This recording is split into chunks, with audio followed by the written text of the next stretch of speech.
Assalamualaikum warahmatullahi wabarakatuh. Perkenalkan, nama saya Dian Pratiwi Saragi, mahasiswa Prodi Pendidikan Guru Sekolah Dasar Universitas Samudra. Pada video saya kali ini, saya akan membahas tentang materi pembelajaran yang efektif. Salah satu tujuan pembuatan video saya kali ini adalah untuk memenuhi tugas mata kuliah manajemen kelas dengan dosen pengampu Ibu Rapita Aprilia, SPD MPD. Nah, sebelum kita membahas materi pembelajaran yang efektif, kita harus tahu terlebih dahulu apa sih itu pembelajaran yang efektif. Nah, menurut Smith dan Regan, mereka menyatakan bahwa pembelajaran merupakan suatu penyampaian informasi dan aktivitas-aktivitas yang memudahkan atau memfasilitasi peserta didik untuk pencapaian tujuan khusus belajar yang diharapkan. Nah, pembelajaran yang efektif biasanya ditandai dan diukur oleh tingkat ketercapaian tujuan oleh sebagian besar siswa. Nah, tingkat ketercapaian itu menunjukkan sejumlah pengalaman belajar secara internal yang dapat diterima oleh para siswa. Nah, teman-teman, pembelajaran yang efektif menurut Crayock tahun 2009 ia mencangkup dua hal pokok, yaitu yang pertama, waktu belajar aktif atau active learning time, dan yang kedua, kualitas pembelajaran atau quality of instruction. Nah, hal yang pertama berkenaan dengan jumlah waktu yang dicurahkan oleh siswa selama dalam pelajaran berlangsung, serta bagaimana para siswa terlibat dalam proses pembelajaran untuk mencapai tujuan yang diharapkan.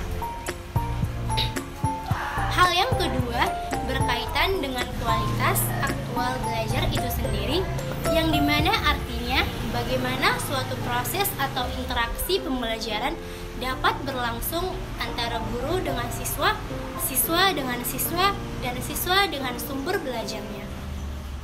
Sehingga demikian, pembelajaran yang efektif itu tidak bisa dilepaskan dari pembelajaran yang berkualitas, karena kualitas hasil belajar itu tergantung pada efektivitas pembelajaran yang terjadi atau diterjadikan di dalam proses pembelajaran itu sendiri.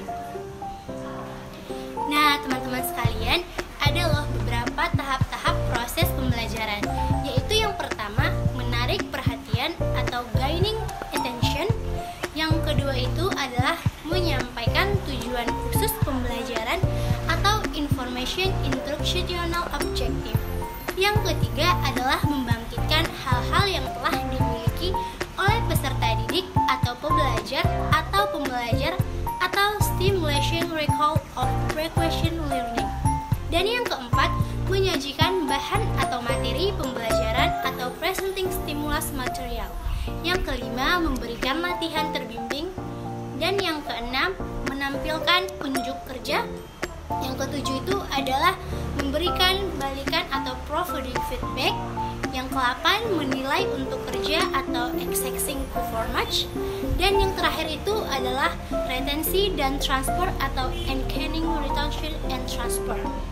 Nah, pembelajaran yang efektif ini juga sangat terkait dengan guru yang efektif. Ada beberapa motivasi atau cara guru menciptakan pembelajaran yang efektif, yaitu yang pertama, satu, guru dapat menggunakan waktu pembelajaran secara maksimal. Yang kedua, menyajikan bahan atau materi pembelajaran dengan cara yang tertentu, sehingga memenuhi kebutuhan peserta didik. Yang ketiga, memantau program dan kemajuan. Yang keempat, merancang kesempatan belajar bagi peserta didik untuk menerapkan pengalaman belajarnya. Yang kelima, bersedia mengulang kembali jika diperlukan. Dan yang keenam, mematok harapan tinggi tetapi tujuan tersebut realistis. Nah, kesimpulannya, keberhasilan seorang guru dalam memenuhi standar proses sangat tergantung pada tingkat keterlaksanaan seluruh proses kegiatan atau aktivitas yang dirancang oleh guru di dalam kelas.